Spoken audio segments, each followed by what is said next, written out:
Well, um, humankind has been around for quite a long time now. Hundreds, maybe even thousands of years, maybe millions, maybe eternity. We don't know exactly. And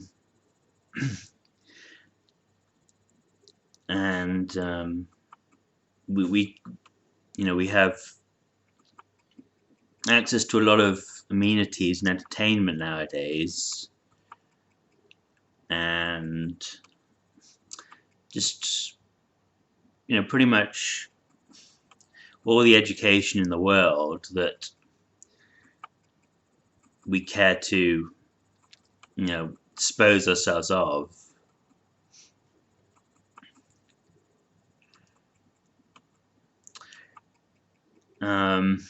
And yet, for some reason, the vast majority of human beings, if one can, be so kind as to call them that, in fact, almost everyone, because there are very, very few counterexamples to what I'm going to say.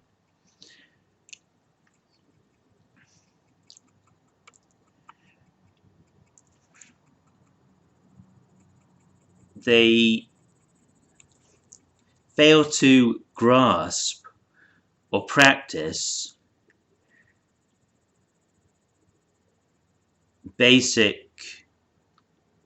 very, very basic kindergarten level morality that you would be astonished if even a 3-year-old had not already mastered.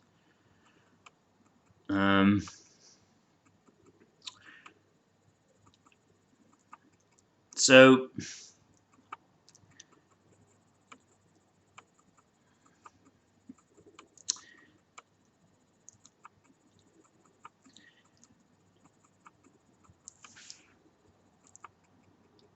of course, what I'm referring to is that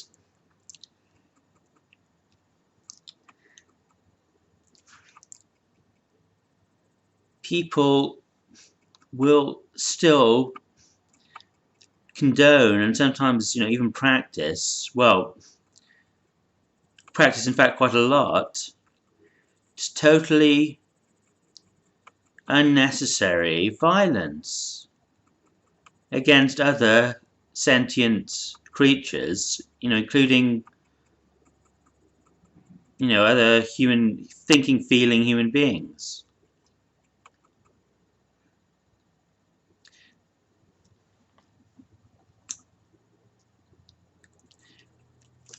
All across the political spectrum,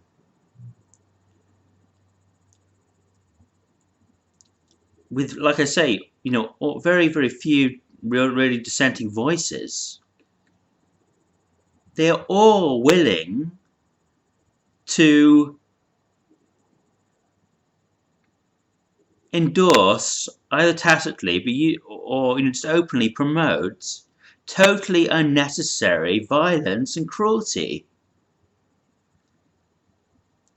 I just read about a speaker being removed from Speaker's Corner in London because a group of Muslims were threatening to murder her for pointing out some facts about the Quran.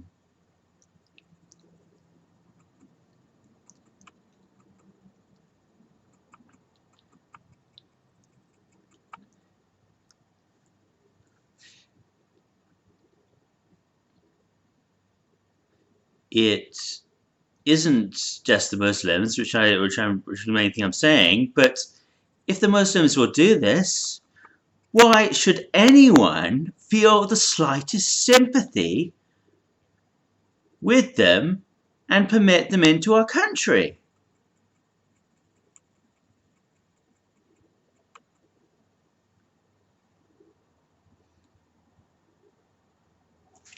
these Muslims, I mean, they've come into a country which has invited them in and given them lots of favours.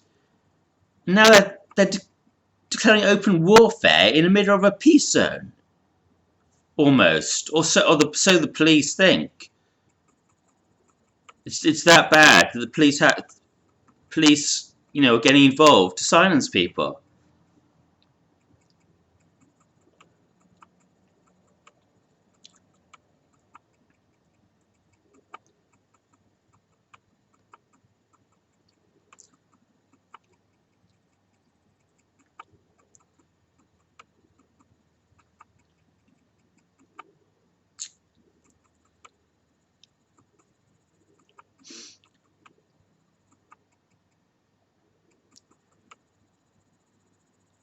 This is not sophisticated stuff.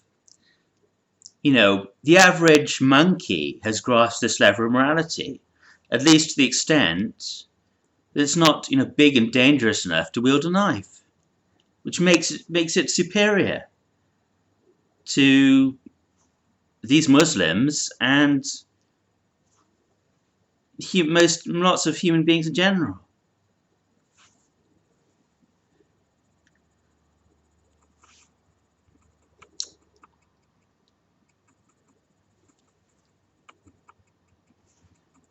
This is very, very, very basic. If somebody cannot pass this level,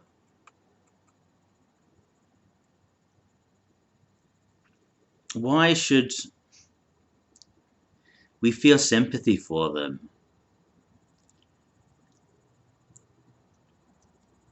And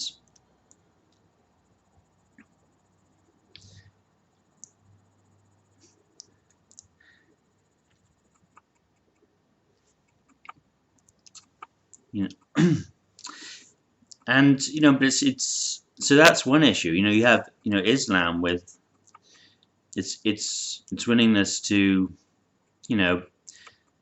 use violence against people who criticize the Quran,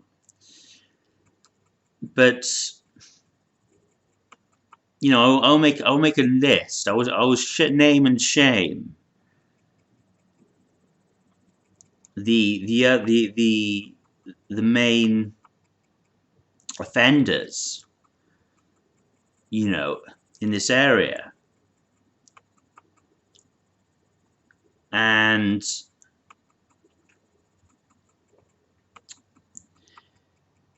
obviously we have those who are willing to use violence against people because of what they say, their speech. This is just absolutely contemptible, and it's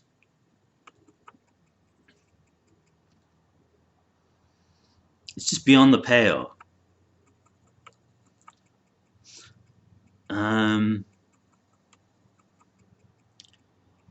If somebody is prepared to use violence against others because of what they say, whatever it is, that person forfeits their right to be immune from violence in any way. Because they're so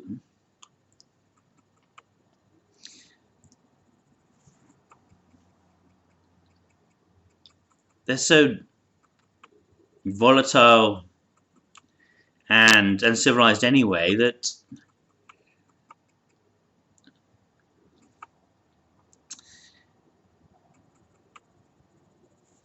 there's no use dealing with them.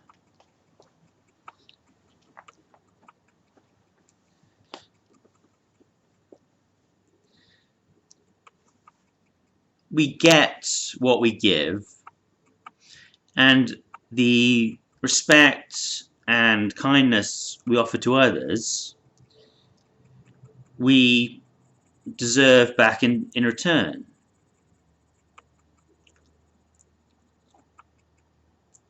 if you've gone your whole life endorsing violence against people for what they say, for absolutely no reason, and you're still doing it by the time you reach your 30s or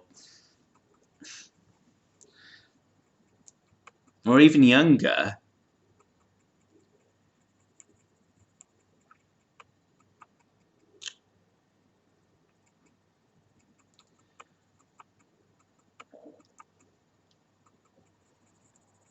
you are showing almost no respect to anyone, to the human race, to the humanity of other people.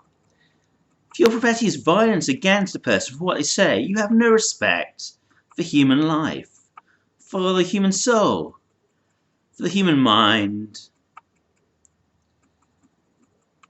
So you've just forfeited your right to any respect.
If you're going to dehumanize others for saying something that you don't like, enough to actually hurt them physically, you've forfeited any respect that I would have for you, and any reservation I would have in using violence against you.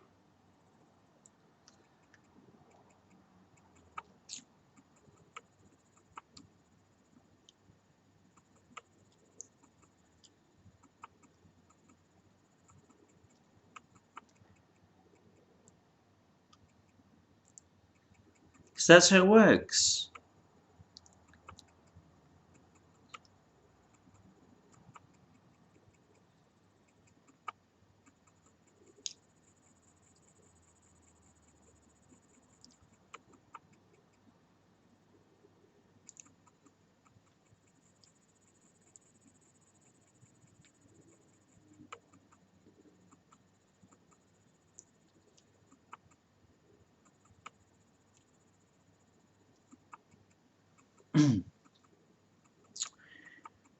um,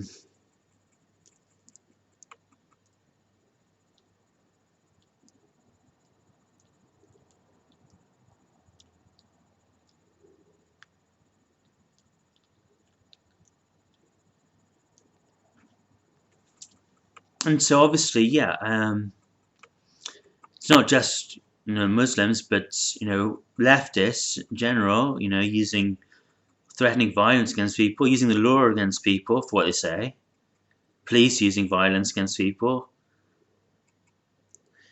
um, government using violence against people.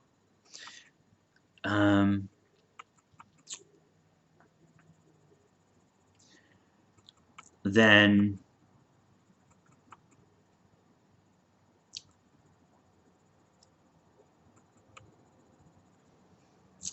then we have the entire criminal justice system, okay, which is people on the right, Northern European, Anglo-Saxon, so-called white people, they are, on a similar level, and they have been for many decades, hundreds of years, in fact, thousands of years.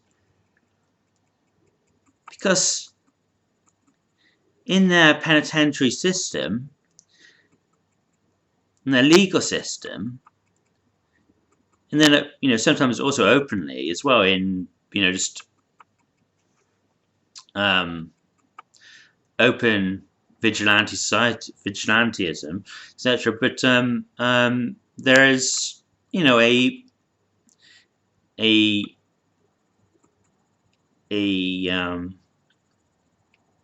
an endorsement and also promotion of totally unnecessary violence against their own brothers and sisters, their own daughters, their own sons, their own neighbours, for the most trivial, customary transgressions.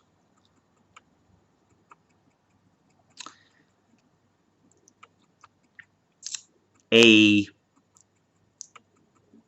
domestic Western population which is so incredibly disproportionate in its use of violence, obviously in its legal, so-called justice system, criminal justice system, clue is in the title, is in no position to really preach to the Arab peoples, because it's only marginally better. And God does not care about margins. Why should anyone care about margins so much? If you only murder 2 people while the next person murders 3 people, does that make you worthy of respect?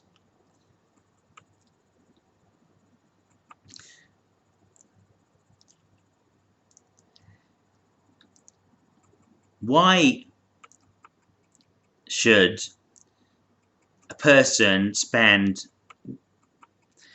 months or years, sometimes many years, behind bars in absolutely nightmarish conditions in an affluent Western society for non-violent offences that did no real lasting damage to anyone?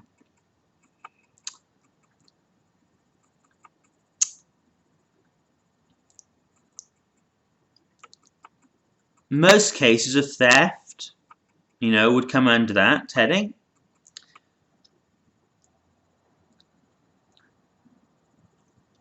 All drug offences would come under that heading.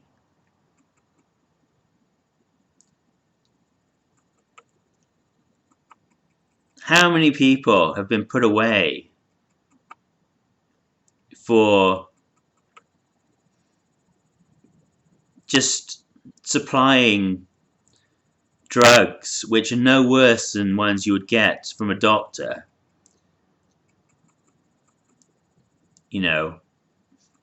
Consensually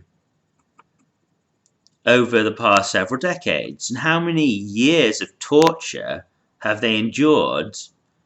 Just totally unnecessary deprivation of livable, bearable, pleasant conditions, turning the lives of totally innocent people, because it is innocent, they are innocent,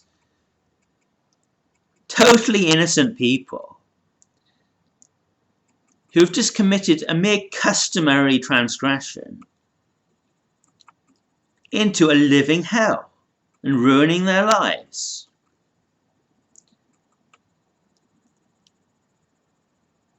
so-called white people who have had their lives ruined by other so-called white people.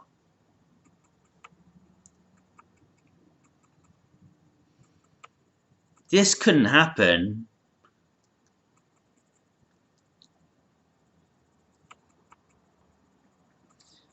without an awful lot of tacit endorsement or consent by the Western populations. Do they speak out about it like I'm doing now? Yeah, but a lot of people speak out about the war against drugs, but it's probably a tiny percentage of the population.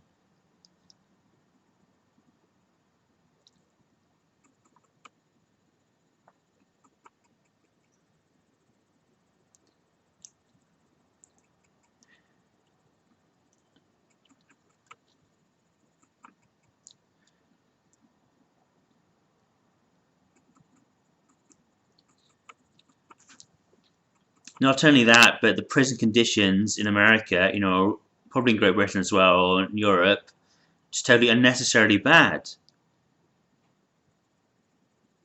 It's just totally unnecessary cruelty, violence, torture.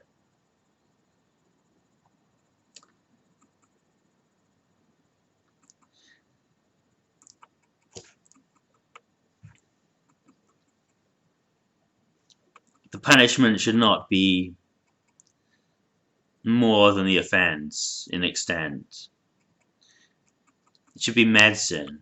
The aim should be to make the person better in the future, not to punish them. And if there's punishment, well, it shouldn't be worse than the initial offence. Otherwise, the law, the body of the law, the judicial system becomes the offender, becomes the predator.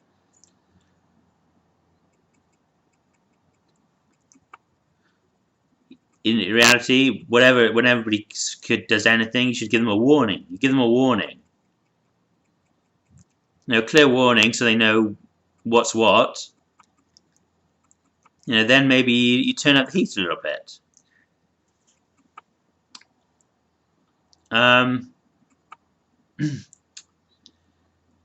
But yeah, these aren't even real offences. They're not even violent offences. They're just selling drugs which are less lethal, less dangerous than prescription ones in many cases.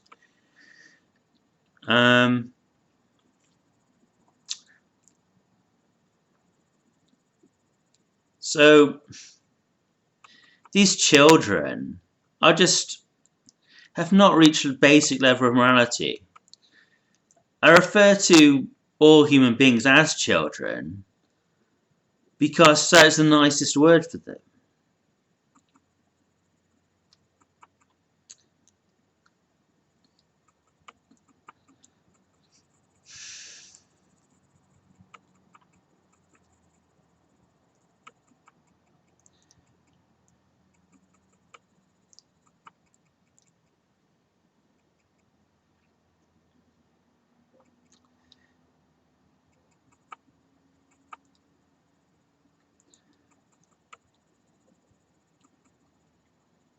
Do they deserve respect?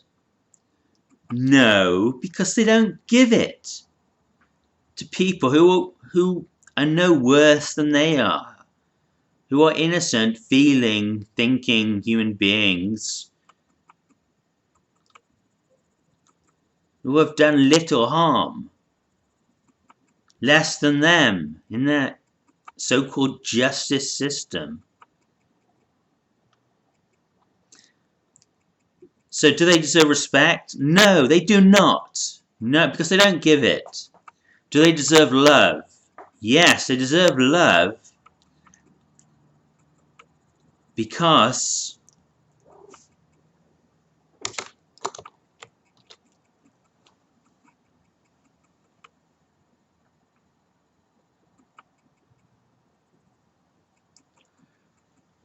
everyone deserves love, just because they can feel pain.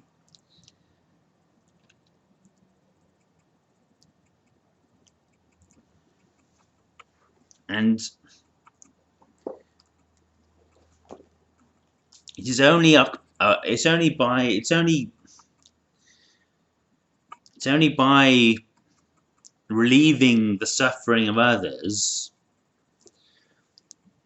and loving them in that respect, that we become a moral being ourselves.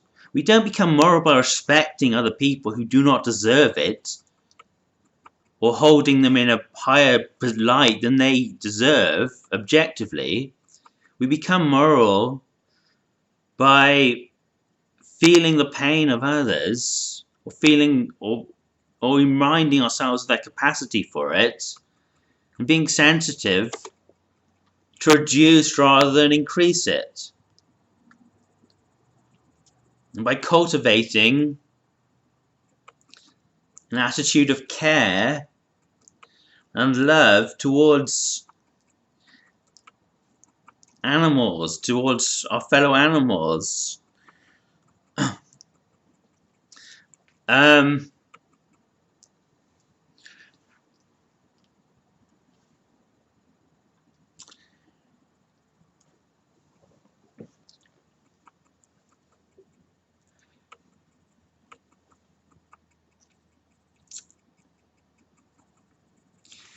And then there is the mental health system, which uses violence and the threat of violence against hundreds of thousands or millions of people every year, worldwide at least. People have not spoken out about it. They've endorsed it. And now most people are still letting it go on. They're letting them ratchet up the measures during the so-called crisis.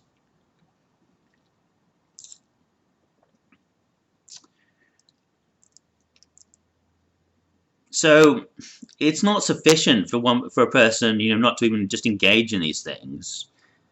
It's not sufficient for them to speak out against one of them, like speaking out against the Muslims, which you can't even do. But you've got to speak out against all of them.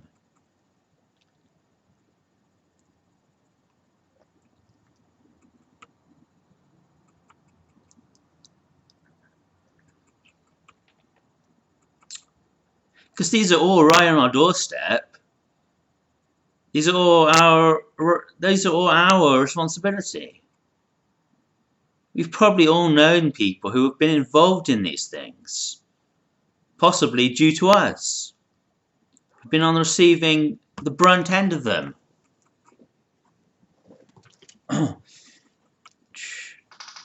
Good kid.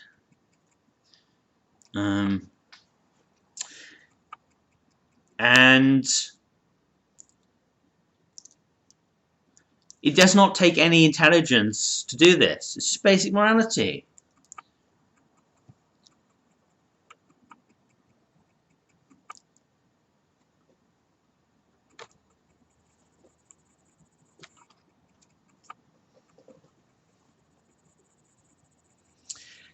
And then the fourth category that I'm going to mention as well, the last final one, which I think is going to occur to me. So we've had the Muslims, we've had the speech, those speaking against speech, those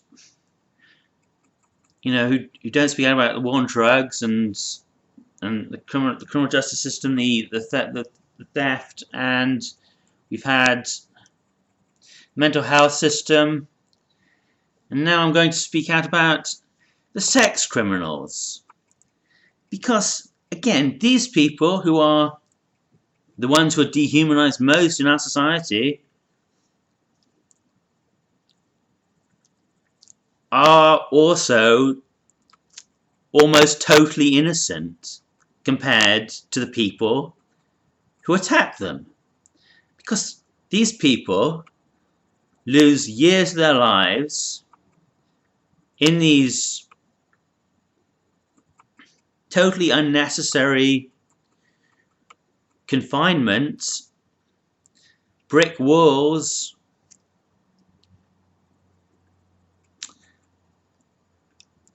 which is a gross act of violence and aggression against them,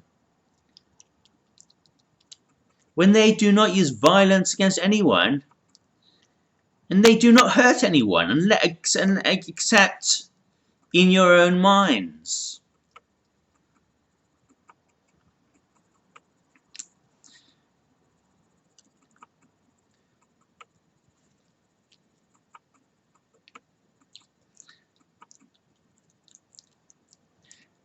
Sexuality is an inherently blurry subject.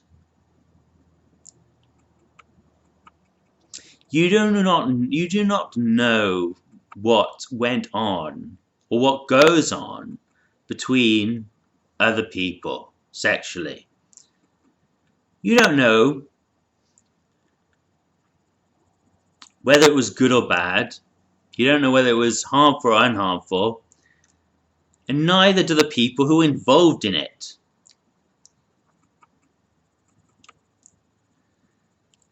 And even if it is harmful, a lot of that is due to the perception of the so-called victim and their own mindset, and due to the society around them, which builds up rather than alleviates or relieves the shame factor about it.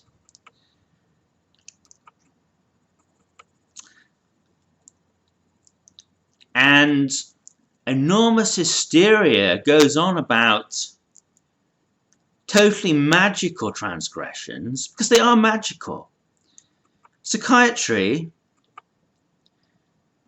talks about, magical thinking and, belief in invisible powers, demons and angels, etc., etc. But the entire hysteria or stigma around sexuality is completely invisible and a subject of pure conjecture.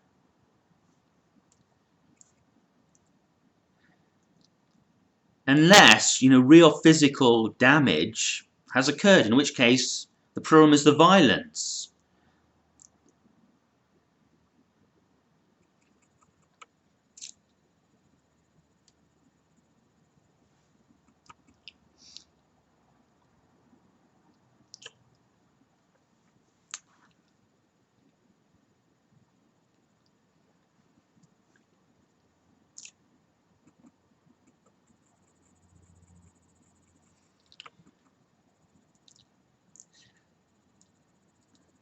And our society has reached such a low that people actually think, they actually call it virtue signaling, to want to kill so-called paedophiles and that kind of thing.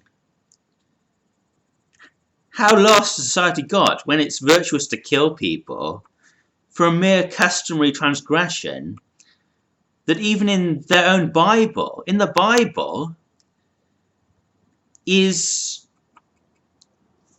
considered holy and beautiful.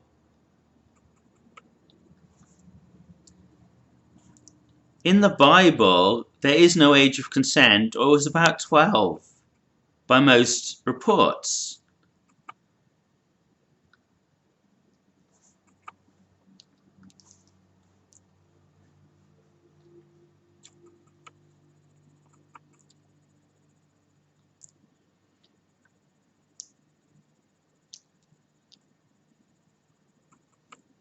It is not acceptable to have a society which is so consumed, so willing to shame and really hurt people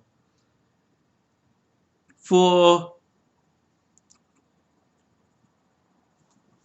their sexuality, as it's called, or in reality,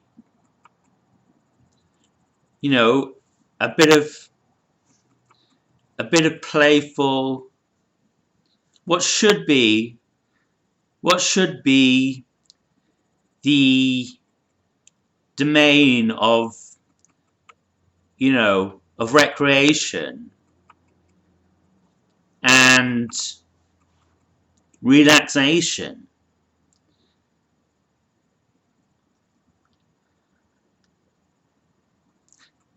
There is plenty in the world to get upset about.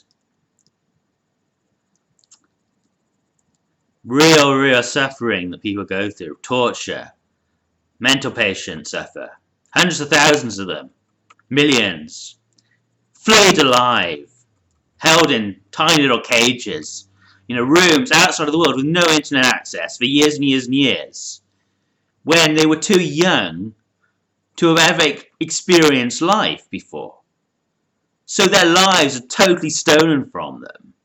They are poisoned, violated. It's absolutely terrifying. And they're deprived of a normal life.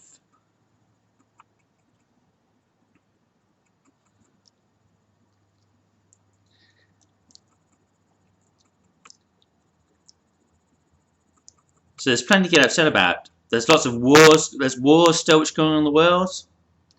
There's real violence, murders, often in our so-called criminal justice system. And yeah, and these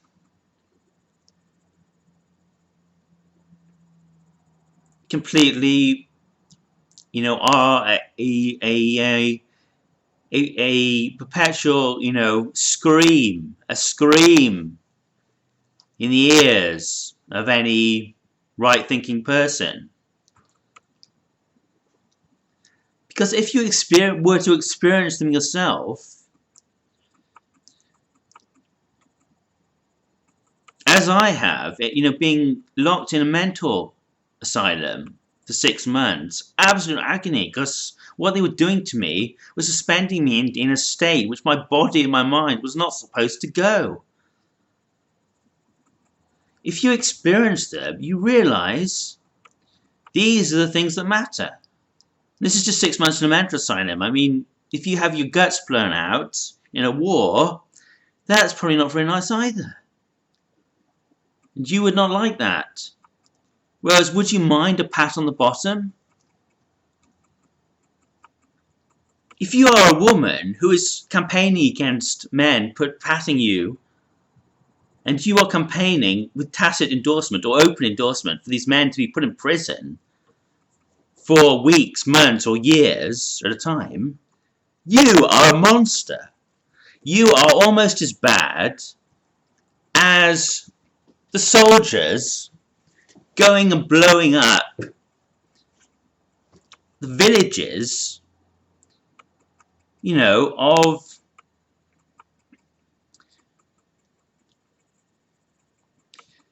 of unarmed native peoples.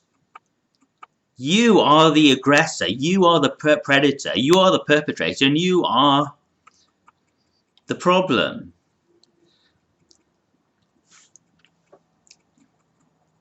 If a man pats you or slaps you, your recompense, your right of just reprisal, is for that man to be slapped or patted.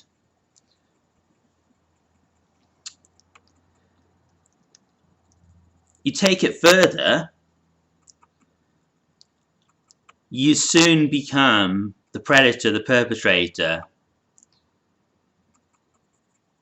the wrongdoer.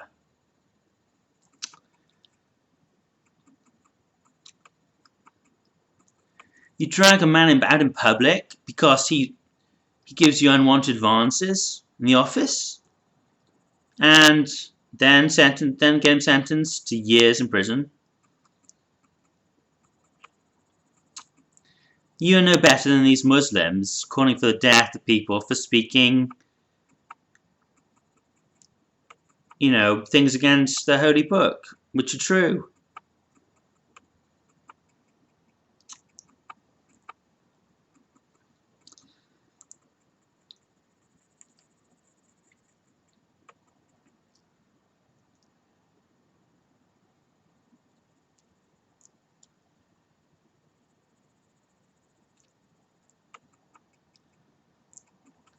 This is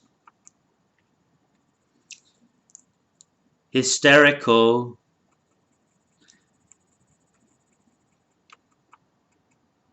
desire to be insulted and desire to inflict vengeance on innocent people.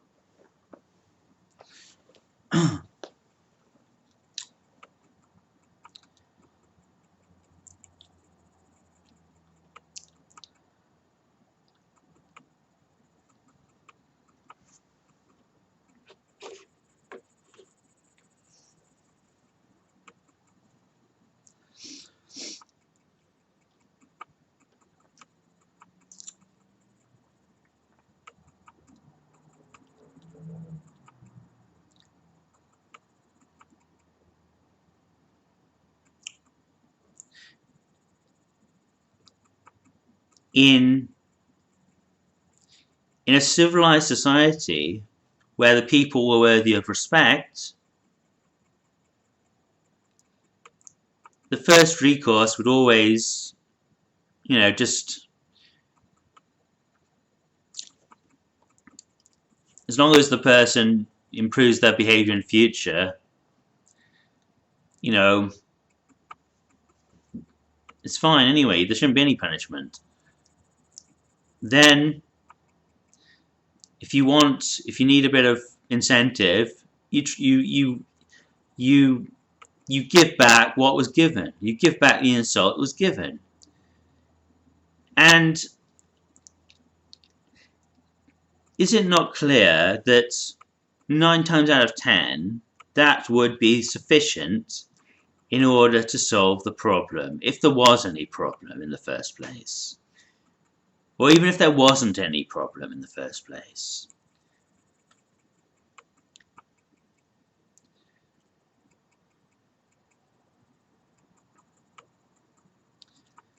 Because whether you put somebody, in jail for a week or 6 years, it's still going to be a fairly massive impact upon them and give me a strong deterrent,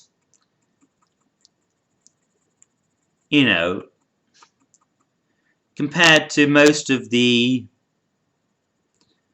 so-called offences that they were committing, which most of them were perfectly innocent anyway, like selling non-lethal drugs, stealing items from a shop,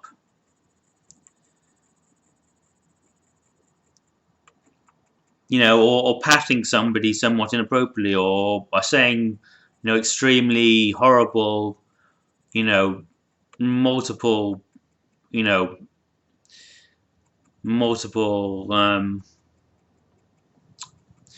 harassing, phone calls or something like that. I mean, the damage to you probably wasn't as much as a week in prison anyway, but, you give somebody a week in prison, that's going to be a strong deterrent.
So can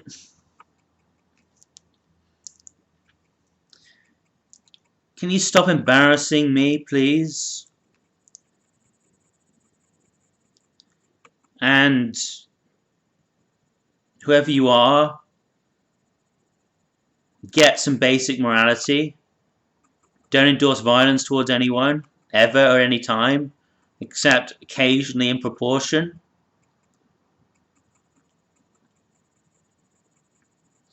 And make sure all your friends begin to follow the same principle.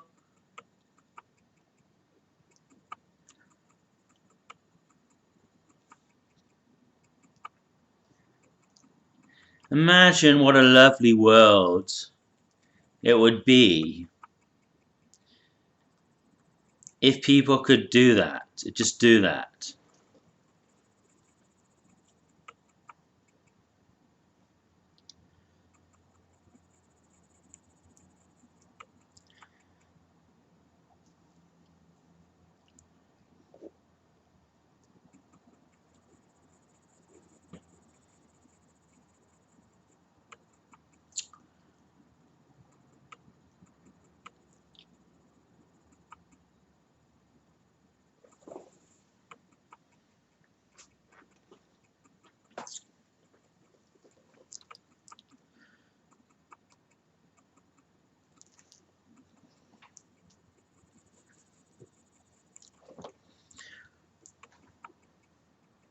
All the problems in the world stem from this, just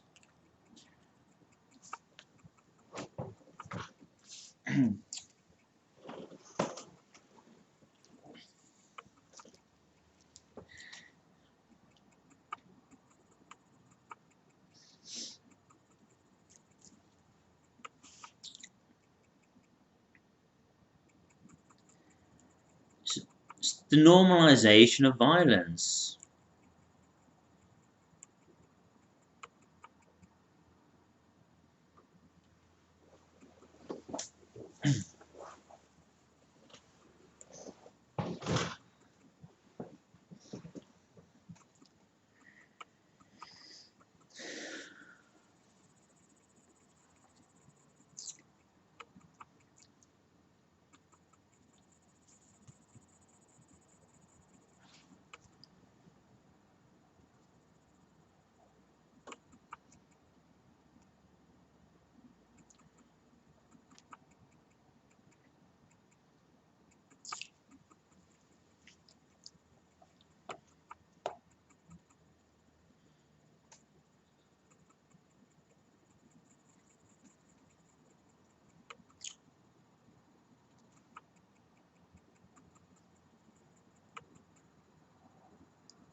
It's just so simple. And the problem is the hypocrisy. Even those who speak out against violence on one issue or speak out against one issue, they will tacitly, or they will in their own minds condone it and promote it on another issue. The people who are against, Islam in Europe, they're also perfectly happy with the sex crime legislation and the brutalization of the most gentle and tender, gentlemen we have. And why? So why do they get the Muslims? Because they're hypocrites who condone violence against their rival, against their love rivals.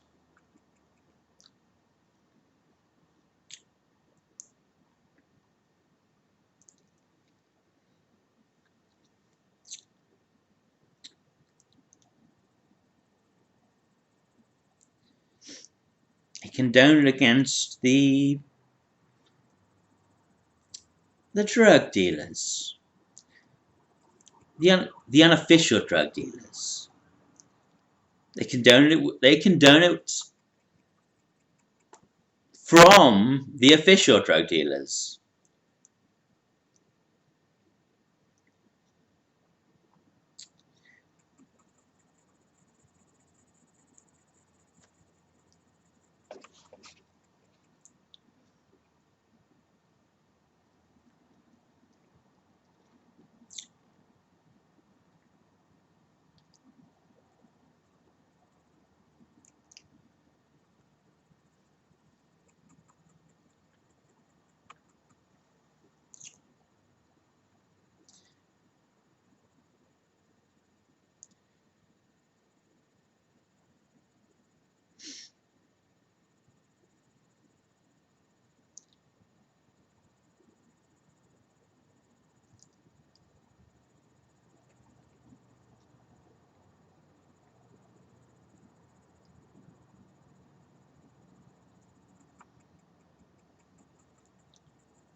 So unless you feel the contempt for all these people that they deserve, you're probably as bad as they are.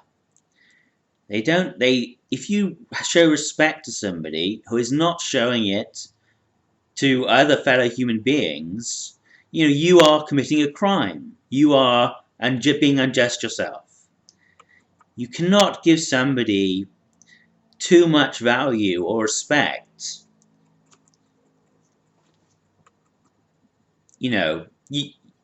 I mean, you may think that you're doing a good deed by respecting somebody.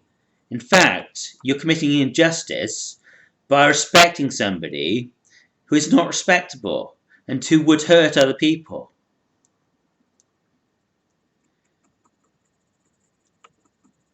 And thereby you make them worse. You encourage them.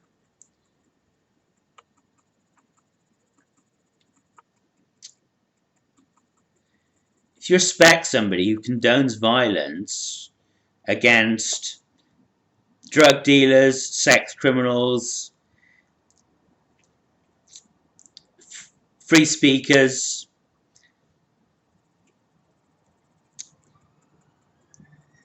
then you are encouraging them. And therefore you're making yourself culpable, morally culpable. You should have no respect for these people. You should have utter contempt for them. Insofar as they do not unilaterally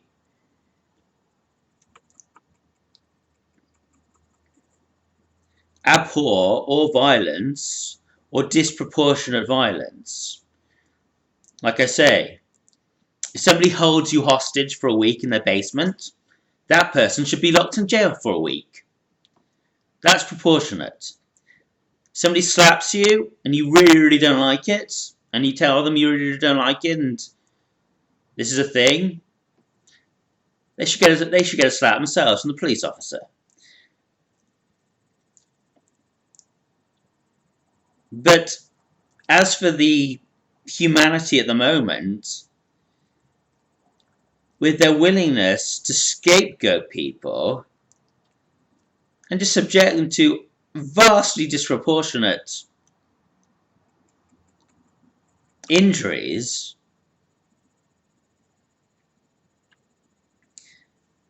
this is not worthy of any respect. It's only worthy of compassion, pity, love. Try to make that distinction clearer in your mind.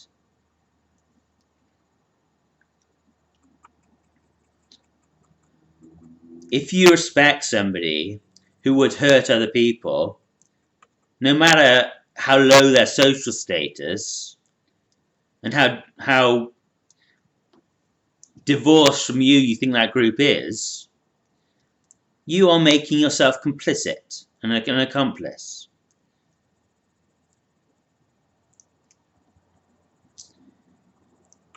Any respect that you show them should be an offering.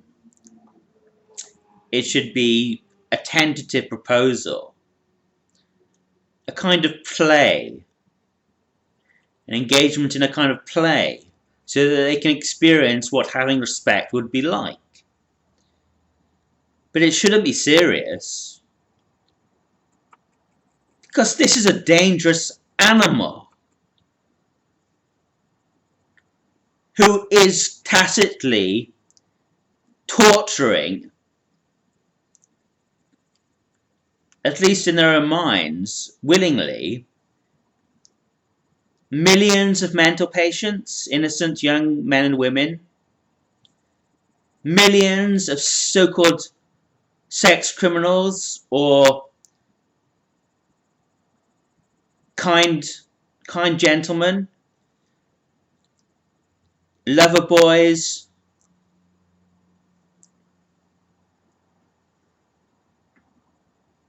and girls, and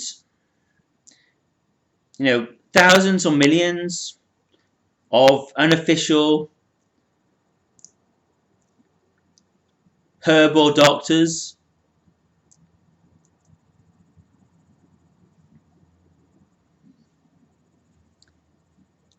millions of infidels or speech criminals. And this is not acceptable. This person does not deserve respect. If you respect them, you become complicit in as bad as they are.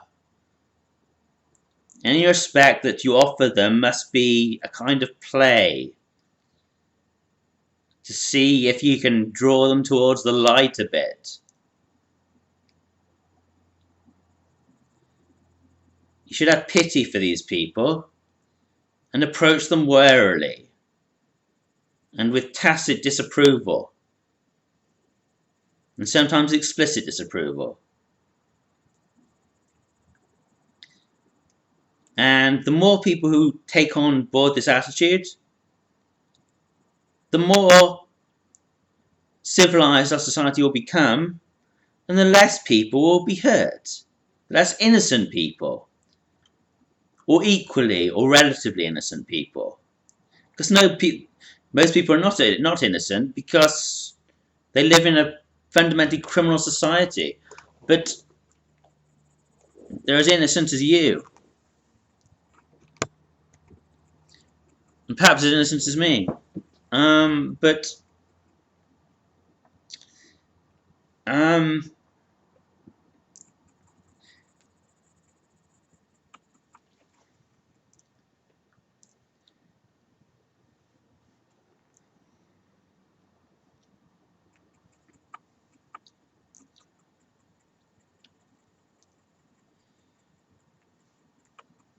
So this should be our rallying cry. I mean, why talk politics with somebody who is on a lower level than a baby monkey? A baby monkey does not do damage to people, and it's probably naturally sweet. The average citizen, nowadays, is not on that level. Do not talk politics and sophisticated notions with them. because you just flatter their vanity.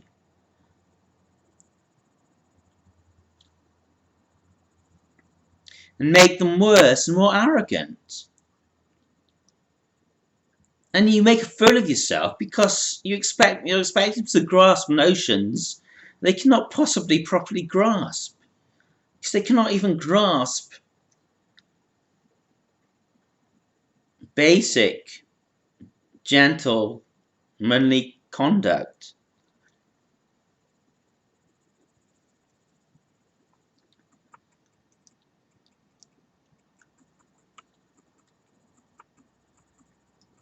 Do not talk politics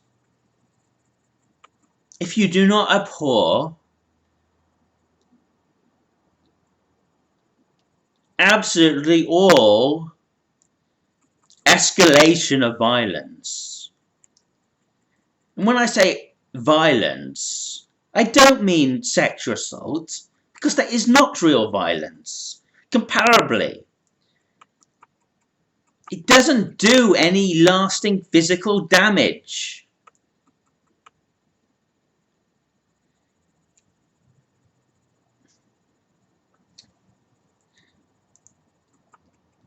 Violence, what is violence? Violence is when you non-consensually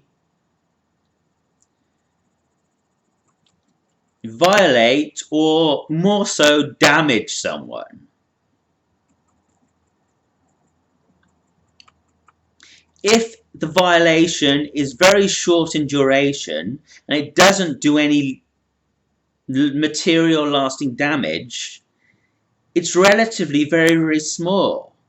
Because there's so many types of action and violence in our society which are either very, very, very, very long in duration, like months or years, or even decades of a totally innocent mental patient being held in a confined building away from human life and human society. This is an enormous type of violence, very, very long in duration, with enormous impact.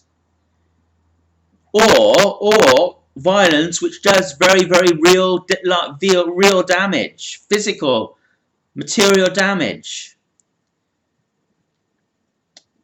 such as the wars that go on around the world, such as the vigilante activity still in the West, around the world, or medical treatments, things like circumcision, so-called circumcision.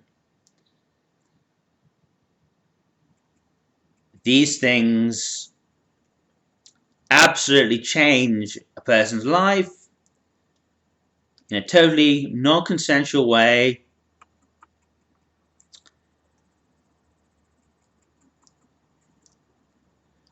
and leave them very, very much out of their way. They take them very much out of their way permanently. You cannot repair, 5 years stolen in jail for some trivial drug offense. You cannot repair that. You cannot repair a mutilated genitalia or foreskin, or a knife in the back for saying things against the Quran. These things cannot be repaired. They take somebody out of their way in a very lastingly, reliably detrimental fashion, making their array of choices in future narrower and poorer.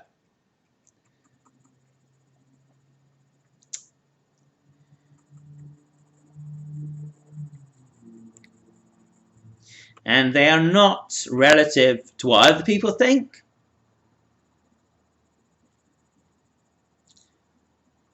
And although that makes them worse as well, if there's a social stigma on being in jail for 5 years, that makes it worse, but it's very, very bad already.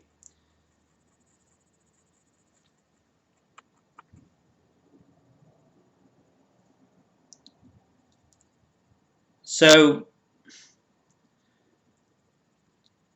this is violence. Is it violence if I slap somebody across the face, or if they slap me? No, this isn't serious violence, because it's just momentary and there's no lasting damage. It's relatively insignificant and would not warrant serious action, because the action would then become worse than the offence. If you value your freedom so lightly that you can't distinguish between a slap in the face or 6 months in a mental asylum captive, well,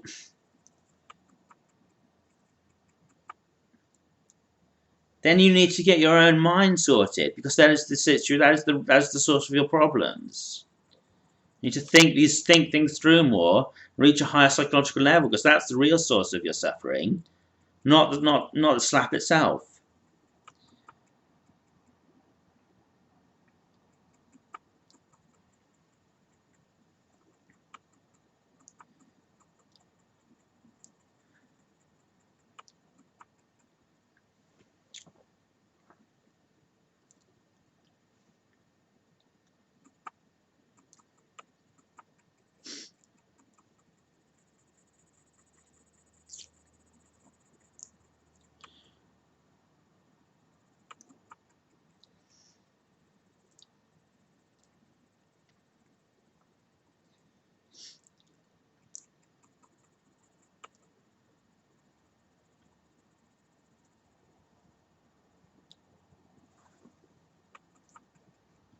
So people who do these things, against others, they are not worthy of real respect, as I repeatedly say.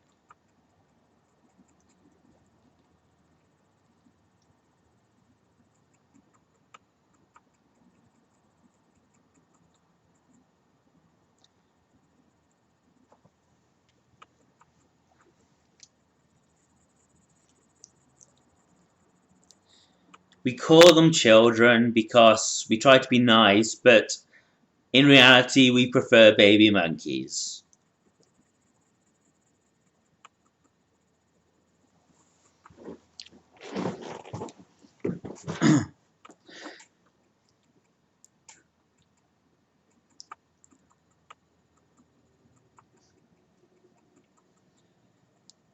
And let's make this clear. If there's a justice of the peace, a chief justice, who has sent somebody to jail disproportionately, as nearly all of them will have, because that's what the law is. If they have sent a man to jail for distributing heroin on the street, if they sent him to jail for a month even, let alone a year or multiple years, that Chief Justice is on a moral level less than a baby monkey.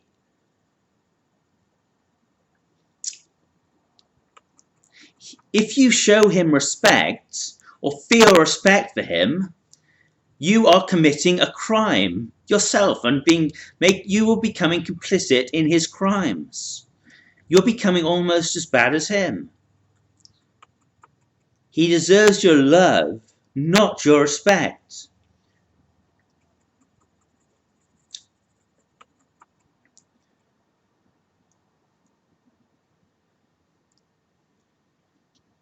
You must not respect things just because they have power in society.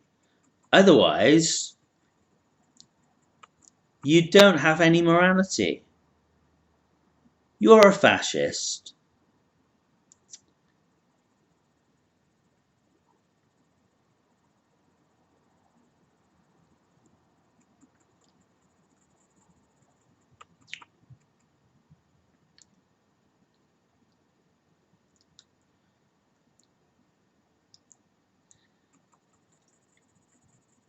power in itself deserves no respect, but power combined with a fairly significant lack of morality deserves your contempt.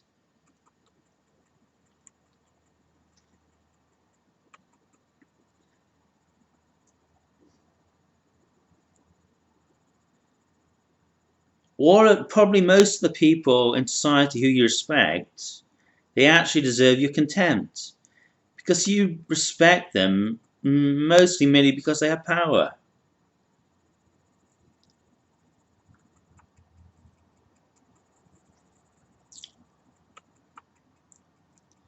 When they are condoning violence tacitly and openly against innocent or people who are no more guilty than they are, or not much more guilty, well, less guilty because they're disproportionate in their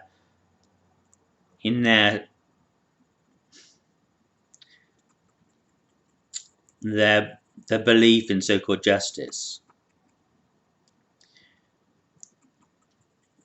Can you please try and understand and take on board these very, very simple messages that I'm trying to tell you? And I'm embarrassing myself trying to tell you this.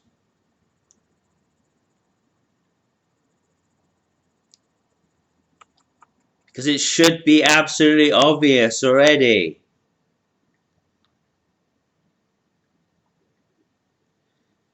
I'm embarrassed for you. And for me.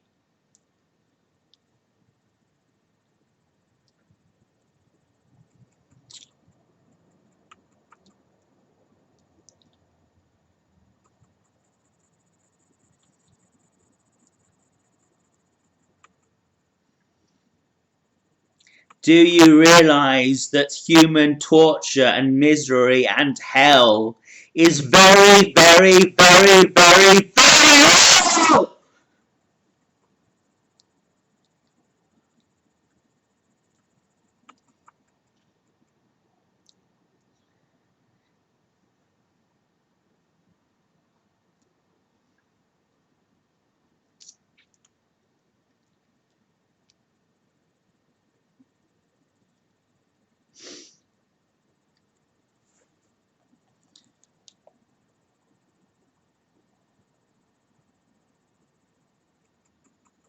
And you